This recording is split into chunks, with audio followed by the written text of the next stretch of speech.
Take a look at this map. Do you notice something different? At first sight, it's just a map of Europe and Africa with some islands to the west, right? Well, take a closer look at the islands depicted in red and blue on the right side of the map. These are the Antilha Islands, meaning islands opposite to the west coast of Europe. For centuries they have been thought about as just some mythical islands from the 14th century that, although depicted in some maps at the time, were never seen again in later trips across the Atlantic. But what if I told you that these islands aren't mythical at all? In fact, they are very much real and still at their original place. This map, made in 1424 by the Venetian cartographer João Pizzigano with Portuguese reports, made European historians scratch their heads when it was found in an ancient library in 1953. Although the Pizzigano map was made 60 years before Columbus officially stepped foot in the Bahamas, it's clear that it depicts a big landmass west of the Iberian peninsula, when at the time no one even imagined such possibility. You're probably thinking right now, okay, so what? That map is probably fake. There's no way people knew about the existence of the New World more than half a century before Columbus. Well, let me clear your doubts. Here are 6 other maps, all with similar depictions of the same island I just mentioned. This island also went by the name of Isle of Seven Cities. It originates from an old Iberian legend, set during the Muslim conquest of Hispania in 714 AD. Seeking to flee the Muslim conquerors, 7 Christian Visigothic bishops embarked with their flocks on ships and set sail westwards into the Atlantic Ocean, eventually landing on an island where they founded 7 settlements. But let's not lose track of the topic. In the Pizzigano map, if you follow the studies of historians and give some slack to the 500-year-old mapping techniques, you can identify several known landmasses depicted in it. First, let's look at the island with the description of Bahamas, which is argued to be modern-day Andros in the Bahamas. Funnily enough, the exact island Columbus first landed in his famous trip. Second, there's Inma, which looks quite similar to modern-day Prince Edward Island. Then there's Satanazes, similar to nowadays the Avalon Peninsula. Further north, there's the easily recognizable Half Moon, which even today's sailors often recognize it as being the south tip of Greenland. Then there's the Round Island, also known as Iceland. And last but not least, there's the Antilha, the more interesting of the bunch, and arguably quite similar to nowadays Nova Scotia and Canada. Everything seems to be matching up surprisingly well, but we still have a missing piece. So let's move forward a few decades to the map of Columbus, made in 1490, just after his first trip. Columbus has referred multiple times that the island of the 7 cities was a Portuguese discovery. He even paid respect to this by naming the cities on his map in Portuguese. But if in previous maps the mystic island didn't quite look like a real island compared to the satellite images, with this new drawing the similarities were striking. If you place on top of each other the outlines of the island of the 7 cities and the real satellite images of what is now New Scotia, you can identify the 3 different pieces of land, the water streams flowing in between them, and especially the distinct bays all shown in the correct locations. The claims that the island is not proportional and out of place are just an attempt from the King of Portugal to hide them, because in the famous Cantino map in 1501 they are much more accurately presented. The Cantino map is quite literally one of the most beautiful and historically relevant maps ever made in history. This amazing planisphere was made in Portugal in 1501 and unfortunately stolen by Italian spies in the following year. The top half of the map shows 3,000 kilometers of coastline all the way from Mexico, passing through from Louisiana, Florida, and ending up just before the state of Virginia up north. Keep in mind that officially Virginia would only be discovered 11 years later. Then, the bottom left of the map shows 8,000 kilometers of coastline, including the Antilles, Cuba, Hispaniola, Puerto Rico, as well as a huge part of South America with drawings of Portuguese flags, local tribe members, and the flora present in the region. In total, the Cantino map displays an astonishing 11,000 kilometers of American shoreline, which in and of itself it's already astonishing, but wait until you hear this. The map is drawn following specific standards and rules invented by the Portuguese to help set common rules to all the cartographers in the country and make the process of mapping discoveries much faster and straightforward. So when you consider the map was finished in 1501 and was made using these standards, with detailed drawings of Brazil, which officially had only been discovered 1 year prior, it's ridiculous to believe Portugal wasn't already mapping America many years before the rest of Europe.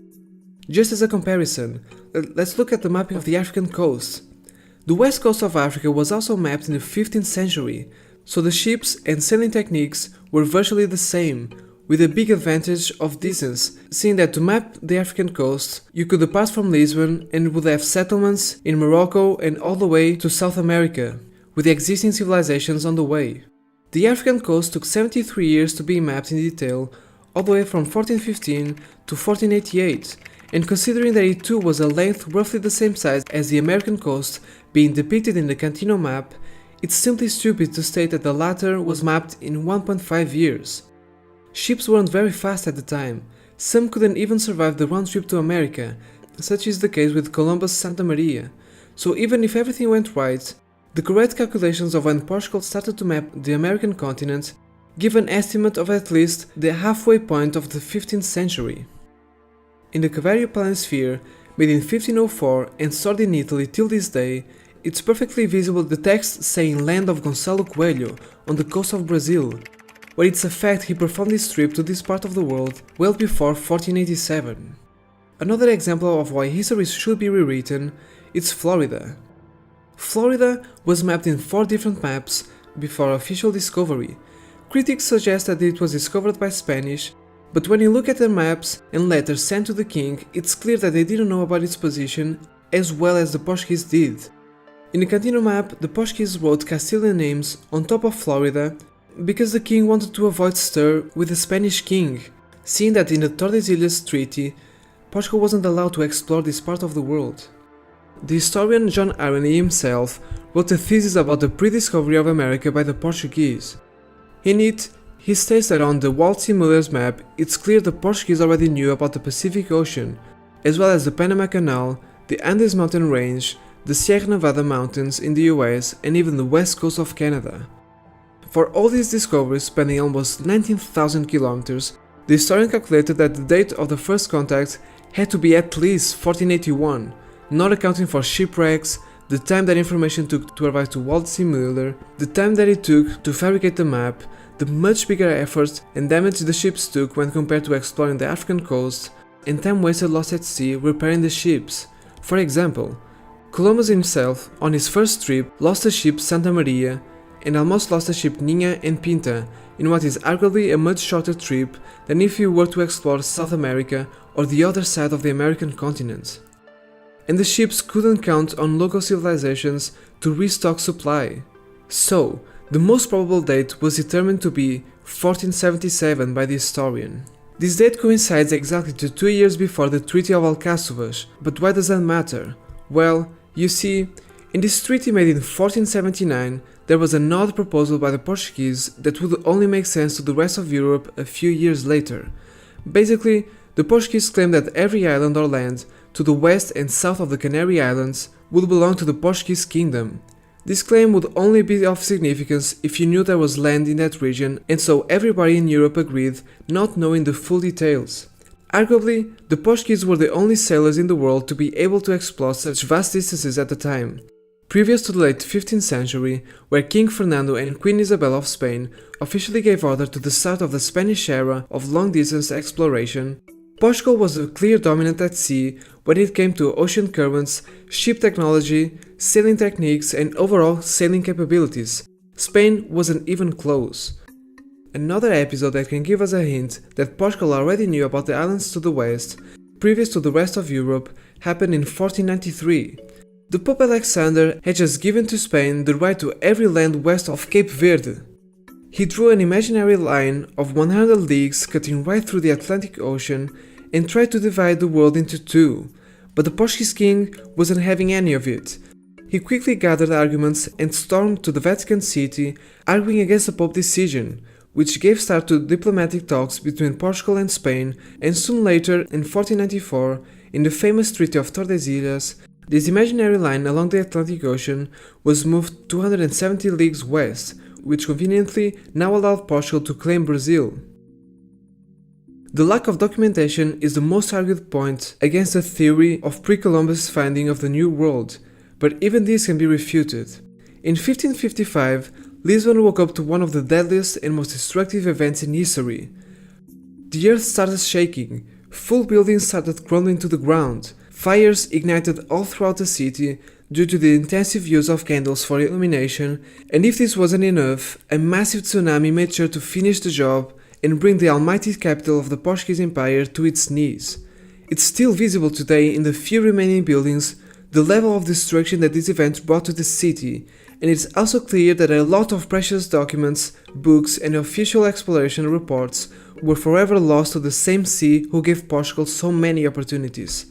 Add to this event the Philippine dynasty who made sure to sell and get rid of valuable Portuguese documents, and the Inquisition who burned every paper even remotely scientific, and you start to understand how it is possible that this thesis has simply been lost to time. I know the video is getting long, but I still have a few amazing stories about this era. It's reported that the King John II of Portugal told Columbus about firm lands south of the Canary Islands, and that there was a big continent in the region. At the time, firm land meant that it wasn't an island, and big continent, well, it means the same as today. And that's when Columbus became so obsessed with exploration to the west of the Iberian Peninsula and years later set sail to Cuba. To me, one of the coolest evidence that Portuguese navigators were there before Columbus were the objects found on these lands that officially shouldn't be there. Fernando Columbus, son of the man himself, when writing his father's biography, mentioned that there were reports from the first men to have officially found Guadalupe, that they found an iron pan and pieces of wood from European ships being used by local tribes to cook food just like it would happen if they were taught by previous Europeans. Keep in mind that the civilizations at the time weren't in the Iron Age and had no way of producing iron tools.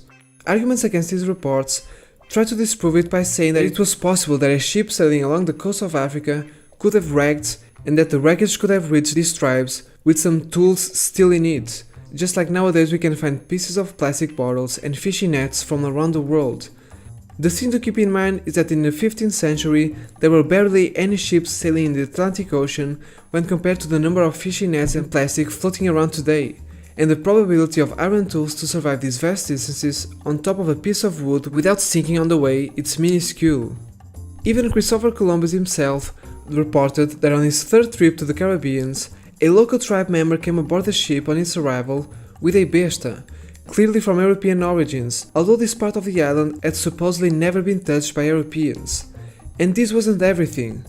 On his fourth and final trip to this part of the world, in what is today Panama, Columbus was amazed to find ruins of a building made out of stone unlike any other building he had came across in this part of the world. Usually, any man-made structure in this region was made out of wood sticks and leaves, but this one was much sturdier. It was made by cold stone, a type of stone that can only be built by heating up cold stone up to 1000 degrees Celsius and requires a good understanding of the process. Critics were quick to point out that there was in fact a civilization capable of building these types of structures in the region. The Mayans were known to be really good builders and they used to construct facilities in the same type of stone, but they weren't known for coming this far south to modern-day Panama. The closest evidence of the Mayan civilization was more than 1000 kilometers of thick jungle away, and in particular in the interior of the continent. This structure was found near the coast, just upstream of a nearby river, but the Mayans usually preferred to settle deep into the jungle, with their biggest cities Chichén Itzá, Mayapan and Copan all being located away from the coastline. Oh, and did you notice that I said the Spanish found ruins of this building? Well, material experts state that this type of stone building are quite resilient and only start to become ruins a few decades after being abandoned, meaning that it had to be built roughly in the middle of the 15th century, decades before any European navigators officially reached the New World. There's a famous Spanish writer named Bartolomé de las Casas, son of a Spanish navigator that accompanied Columbus on his second trip to the Caribbean and later wrote 5 novels about his historic trip, where in it he mentions that the indigenous people of these islands told the crew that they had been in contact with other white men with big beards, many years before the Spanish arrival. Even Bartolomé himself went on Columbus' third trip to the archipelago and is a first eyewitness of these reports made by the local tribes. But the Treaty of Tordesillas for me, and for many historians, is the definite proof of the claim I'm making on this video. To understand the meaning of it and the risk the Portuguese king was taking at the time, we got to understand the lucrative business Portugal had in Asia. Europe was a heavy trader with Asia. At the time they used to import all kinds of spices and fabrics from the east at the cost of a big taxation of the Ottoman Empire when the products had to cross their territory. So when Bartolomeu Dias was able to cross the dangerous South African Cape and Vasco da Gama was able to reach India by sea for the first time, a new era for the Portuguese monopoly had started. Portuguese ships started to sail multiple times a year to trade with Asia and supply the huge demand there was in Europe for Asian exports. Ships started to arrive to Lisbon absolutely filled with exotic products desired by all the European countries, and Portugal didn't sell them for a bargain. It has been calculated that the Portuguese king would sell the contents of the ships for 60 times the cost of the whole voyage. So as you can imagine, the Kingdom of Portugal started to become literally one of the wealthiest countries in the world.